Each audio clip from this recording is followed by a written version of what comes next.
ஆப்கே அதாலத்தில் central minister Smriti Irani மேல் உள்ள குற்றச்சாட்டு இவருடைய கவர்மெண்ட் ஆப்போசிஷன் பார்ட்டிஸை வாழ விடுவதில்லையாம். மேடம், இந்த விஷயத்துல அப்போசிஷன் பார்ட்டிஸ் எல்லாம் ஒன்னா இருக்காங்க. எல்லாருமே சொல்றாங்க சிபிஐ, இடி, இன்கம் டாக்ஸ் எல்லாரும் இங்க கழுத்தை நெரிக்கிறாங்க, வாழ விட மாட்டேங்கிறாங்க. சோனியா காந்தியா இருக்கட்டும், ராகுல் காந்தியா இருக்கட்டும், தேஜஸ்வி யாதவா இருக்கட்டும், சிசோடியா, எல்லாருமே ஒன்னத்தான் சொல்றாங்க. இடியும் சிபிஐயும் கழுத்தை நெரிக்கிறாங்களாம். ரஜத் சார், நான் இப்போ ரொம்ப நார்மலா கேக்குறேன். ஒரு மினிஸ்டர் இருந்தாரு, அவர் கௌடம் ரயில்வேல நிறைய தில்லுமுல்லாம் பண்ணாரு. இந்த தில்லுமுல்லுல கிட்டத்தட்ட 600 கோடி பணம் இங்கேயும் அங்கேயும் போயிருக்கு. ஸ்பாயில் ரஃப் கரப்ஷன் மாட்டிக்கிட்டாங்க. 600 கோடின்னு சொல்றாங்கல்ல, இது யாருது? அத்தனைக்கும் எங்க கிட்ட கணக்கே இருக்கு. மக்களோட பணத்தை இப்படி திருடி இருக்காங்க. அவங்கள நாம என்ன செய்யணும்? ஜெயில தூக்கி போடலான்னு மக்களே தான் சொல்லிட்டாங்கல்ல. ஆனா இதுல ஒரு விஷயம் இருக்கு. இந்த மினிஸ்டர்ஸை தூக்கி ஜெயிலுக்குள்ள போடணும்னா, ஜெயில அவங்க எல்லாரையும் உட்கார வைக்கணும்னா அதுக்குன்னு லீகல் ப்ராசஸ் இருக்கு. அதுல நானும் இல்ல, யாருமே தலையிட முடியாது, மக்களாலேயே முடியாது. நம்ம டெமோக்ரஸியோட மிகப்பெரிய பலமே இதுதான். நீங்க இன்வெஸ்டிகேஷன் ப்ராசஸ், ஜுடிஷியல் ப்ராசஸை முழுசா முடிக்கணும். இப்போ ஆப்போசிஷன் என்ன சொல்லுதுன்னா, இந்த ப்ராசஸை கொஞ்சம் ஸ்லோவா பண்ணுங்க அப்படின்னு சொல்றாங்க. அவங்க ஆப்போசிஷன்ல இருக்காங்க. இந்த இடத்துல நான் என்ன சொல்றேன்னா, யூபிஐ பவர்ல இருக்கும்போது நீங்க திருடுனீங்க, ஆனா ஆப்போசிட்ல இருக்கும்போது நீங்க சஃபகேட்டட் ஆகுறீங்க. ஏன்னா நீங்க கரப்ஷன் பண்ணிருக்கீங்க, ஆனா உங்களை பிடிக்க கூடாதான். இருங்க, அவங்க என்ன சொன்னாங்கன்னு சொல்றேன். தேஜஸ்வி யாதவ் என்ன சொன்னாருன்னா, அவர் சொன்னாரு 2017 ரெய்டுக்கு வந்தாங்க, 8 கோடிக்கான குடுக்கல் வாங்கல பிடிச்சிருக்காங்க, 1000 கோடிக்கு மேல கணக்கு சொல்லியிருக்காங்க, ஆனா எதுக்குமே கணக்கு இல்லையா. இப்ப வெறும் 800 கோடிக்கு கணக்கு பாக்கிறதுக்கு தானே உங்களை கூப்பிடுறோம். நாங்க கூப்பிட்டுக்கிட்டே இருக்கோம், ஆனா எங்க கிட்ட டைம் இல்லைன்னு சொல்றாங்க. அவர் பாவாங்க ரொம்ப பிஸியா உங்ககிட்ட இருக்காரு. நான் ஒரு கேள்வி கேட்கணும். சாதாரண மக்கள் இங்க உட்கார்ந்துருக்கீங்க, விசாரணைக்காக போலீஸ் உங்களை கூப்பிட்டாங்கன்னா, சாரி நான் ரொம்ப பிஸியா இருக்கேன்னு உங்களை எத்தனை பேர் சொல்லுவீங்க? ஆப்போசிஷனோட விசேஷமே இதுதான். சாரி நான் பிஸியா இருக்கேன்னு முதல்ல சொல்லுவாங்க, அடுத்த நாள் வர சொல்லுவாங்க. அப்போ மறுபடியும் சொல்லுவாங்க, சாரி நான் ரொம்ப பிஸியா இருக்கேன், நான் கூப்பிடும்போது வாங்கன்னு வாங்க. அப்புறம் சொல்லுவாங்க, இல்ல நான் பிஸியா இருக்கேன், எனக்கு உடம்பு சரியில்லை, நான் ஆக்சிஜன்ல இருக்கேன், சிங்கப்பூர்ல சுத்திக்கிட்டு இருக்கேன்னு சொல்லுவாங்க. ஆனா அவங்க பக்கத்துலலாம் ஆக்சிஜன் டேங்க் எல்லாம் இருக்காது. அதனாலதான் நான் சொல்றேன், இன்னைக்கு நம்மளோட மிகப்பெரிய பலம்னு என்னன்னு கேட்டா, மீடியாவா இருக்கட்டும் இல்ல சோசியல் மீடியாவா இருக்கட்டும், எல்லா விஷயமும் சீக்கிரமா போய் மக்கள் கிட்ட சேர்ந்துருது. இல்ல, அவர் என்ன சொல்றாருன்னா, இடி 121 கேசஸ் எல்லார் மேலேயும் போட்டிருக்காங்க. அதுல 115 கேசஸ், அதுல 95% ஆஃப் கேசஸ் அப்போசிஷன் பார்ட்டி மேல தான் இருக்கு. எங்க பதவியில உட்கார்ந்து இங்க இருக்கிற லீடர்ஸ் எல்லாமே நாட்டை நல்லா கொள்ள அடிச்சிருக்காங்க. இப்போ மக்கள் என்ன சொல்றாங்க, அவங்களை எல்லாம் விடுதலை பண்ணிடலாமா? கூடவே கூடாது. அதோட மோடி எதுக்காக இவங்க எல்லாரையும் பிடிச்சு இவங்கள சஃபகேட்டட் பண்ணணும்? கிட்டத்தட்ட 9 வருஷம் ஆகுது. இன்வெஸ்டிகேஷனுக்குன்னு டயத்தை ஒதுக்க வேண்டியது வருது. உண்மையிலேயே ஆப்போசிஷனுக்கு எங்களோட பலத்தை காட்டணும்னு நாங்க முடிவு பண்ணியிருந்தா, இப்படி 9 வருஷத்துக்கு மாப்பிள்ளை ஜாலியா வெளியில சுத்தி இருப்பாரு. பிஜேபியில ஒருத்தர் சேர்ந்துட்டாருன்னா சுத்தமாயிடுவாராம். ஹிமந்தா பிஸ்வ சர்மா ஆகட்டும், மாப்பிள்ளை பிஜேபியில இருக்காரு என்ன, சுபிந்து அதிகாரி, இவனெல்லாம் வாஷிங் மெஷின்ல போட்டு கிளீனா வாஷ் பண்ணி எடுத்துட்டீங்களா? மக்கள் உங்ககிட்ட தான் கேள்வி கேட்கறாங்க. ராகுலோட மாப்பிள்ளை என்ன பிஜேபியிலயா இருக்காரு? இல்ல இல்லையா? அவர் மேல என்ன குற்றச்சாட்டுகள் இருக்கோ, இல்ல காந்தி குடும்பத்து மேல என்ன குற்றச்சாட்டுகள் இருக்கோ, காந்தி குடும்பத்தாரும் பெயில தானே வெளியில சுத்துறாங்க. இதுக்கெல்லாம் அப்புறம் என்ன அர்த்தம் ஆகுது?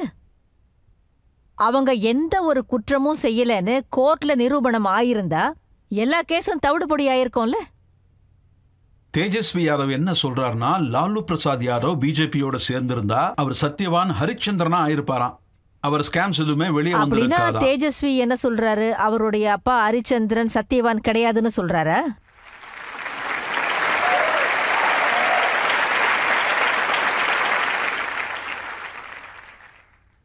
இதத்தானே அவர் சொல்ல வராரு.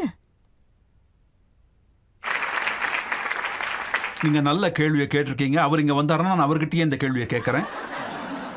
இங்க பாருங்க, இன்னொருத்தரும் இருக்காரு, அடிக்கடி உங்க பேரை சொல்வாரு, அரவிந்த் கெஜ்ரிவால். அவர் என் பேரை சொல்லவே மாட்டாரு.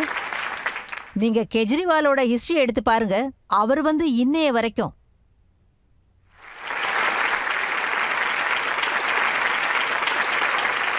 அவர் என்ன சொல்றாருன்னா மணீஷ் சிசோடியா மேல கேஸுக்கு மேல கேஸ் போட்டுக்கிட்டே இருக்காங்க, அவரை வெளியே வர விட மாட்டாங்க. அவர் தான் சொன்னாரு சிசோடியாவை பத்தி என்கிட்ட பேசாதீங்கன்னு. ஆமாமா, நேத்துக்கு பேசியிருக்காரு. குப்பையை பத்தி வேணும்னா பேசுங்க, மனுஷ பத்தி பேசாதீங்கன்னு அவர் சொல்லி இருக்காரு. அவர் அரசியலை பத்தி பேசினதே கிடையாது, குப்பையை பத்தி மட்டும்தான் அவர் பேசுவார்.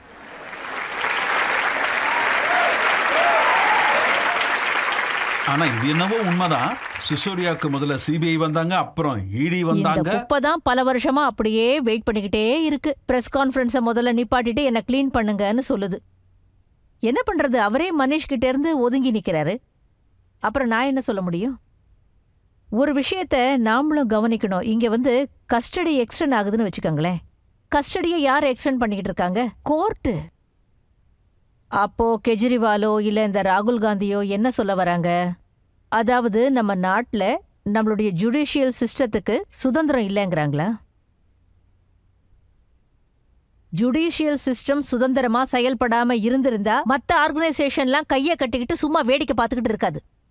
அவரு சொல்றாரு மணீஷ் சிசோடியா வீட்டுக்கு நீங்க ரெய்டு போனீங்க, அவர் ரிலேஷன் வீட்டுக்கு நீங்க ரெய்டு போனீங்க, பேங்க் லாக்கரை செக் பண்ணீங்க, ஆனா ஒன்னும் கிடைக்கல. அதனாலதான் அவர் உள்ள இருக்காரா?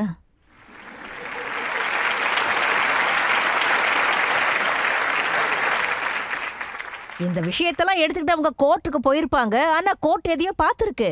அதுல நாம தலையிட முடியாது, நாம தலையிடுறதுக்கு எந்த உரிமையும் கிடையாது.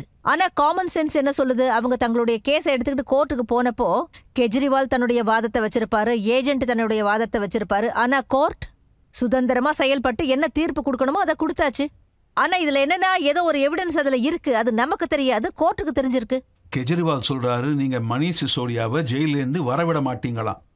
தைரியம் இருந்தா ஜெயில போடுன்னு கெஜ்ரிவால் தானே தன்னுடைய வாயால சொன்னாரு. ஏஜென்சி அவங்க ஆசையை நிறைவேற்றுறாங்க. இப்ப ஏஜென்சி மேல அவங்களுக்கு கோவம் வருதா? ஜெயில பத்தி பேசணும்னா சிசோடியாவை விட்டுடுங்க. நம்ம சத்யன்ஜியை பாருங்க, எவ்வளவு கம்பீரமா ஜெயில வாழ்ந்துகிட்டு இருக்காரு. எனக்கு ஒரு விஷயம் நல்லா தெரியுதுங்க. கெஜ்ரிவால் ஒரு முடிவோடு தான் அரசியலுக்கு வந்திருக்காரு. அவரு அரசியல்ல ஒரு புது எண்ணத்தை கொண்டு வர பாக்குறாரு. இதை நான் பப்ளிக் கிட்டேயே கேட்குறேன். அவரு நேர்மையா அரசியல் நடத்துறாரா? புதுவிதமா எப்படியெல்லாம் ஊழல் பண்ணலான்னு அவர் தானே கற்றுக் கொடுக்குறாரு. ஆனா மணீஷ் சிசோடியா என்ன சொல்றாருன்னா எஜுகேஷன்ல நல்ல வேலை பார்த்தாராம்.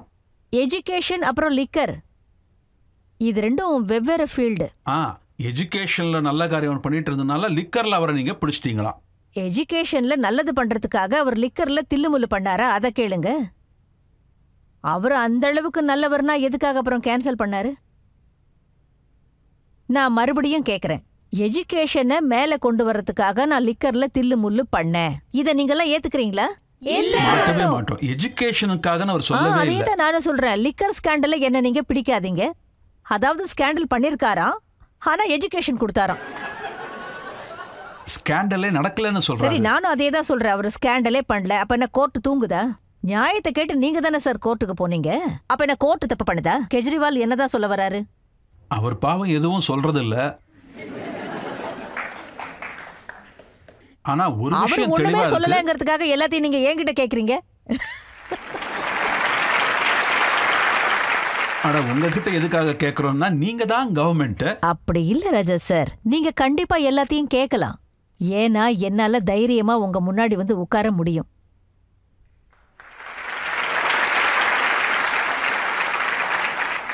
எந்த ரெண்டு பேரை பத்தி அதிகமா நீங்க இங்க பேசுறீங்களோ, இந்த ஆடியன்ஸை பத்தி எனக்கு ரொம்ப தெரியாது. இங்க உட்கார்ந்துருக்கிற யங்ஸ்டர்ஸ் பத்தி எதுவுமே தெரியாது, எங்க இருந்து வந்திருக்காங்க. ஆனா ஆப்கே அதாலத்தை நீங்க யங்ஸ்டர்ஸ்க்கு நடுவுல நடத்தி காட்டிடணும். அதுல இந்த கெஜ்ரிவாலும் ஆம் ஆத்மி மெம்பர்ஸ் எல்லாருமே கலந்துக்கணும். அவங்கள இங்க உட்கார வச்சு ஆப்கே அதாலத் நடத்துங்க. நான் எல்லாரையும் கூப்பிட்டு நடத்துறேன். நீங்க நடத்துவீங்க, நீங்க கூப்பிடுவீங்க, அவங்க வரமாட்டாங்கல்ல.